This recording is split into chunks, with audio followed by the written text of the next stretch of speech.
देशभरात 78व्या स्वातंत्र्य दिनाचा उत्साह सुरू आहे।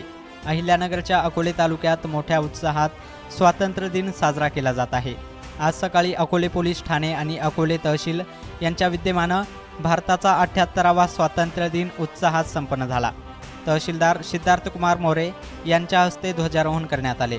अकोले पोलिसांनी राष्ट्रध्वजाला मानवंदना दिली।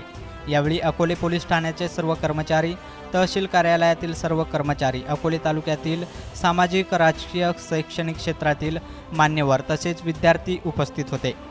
प्रतिनिधी प्रदीप कदम, MH मराठी, अकोले।